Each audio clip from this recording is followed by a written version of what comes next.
L'université de Galatasaray à Istanbul, francophone et francophile. Pourtant même ici, le projet de loi français sur la négation du génocide arménien a du mal à passer. Ahmed Kouyache est l'un des nombreux historiens turcs à travailler sur les massacres d'Arméniens par le régime ottoman entre 1915 et 1917. Il récuse toute intervention du législateur français sur cette question. C'est une aberration. Les gouvernements, les élus, les assemblées nationales, les sénats n'ont pas à écrire l'histoire. Une vision de l'histoire qui évolue en Turquie.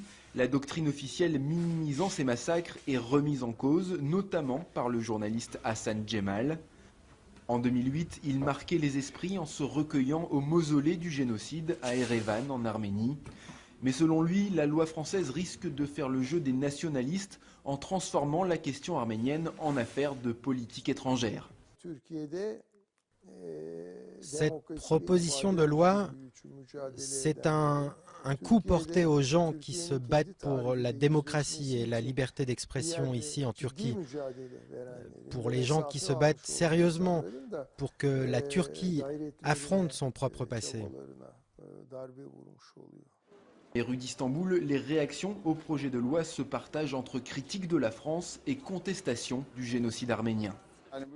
Ça ne devrait pas se passer comme ça. La France fait une erreur. Cette politique est vraiment mauvaise. La question arménienne est complètement ridicule. Ça n'a pas eu lieu.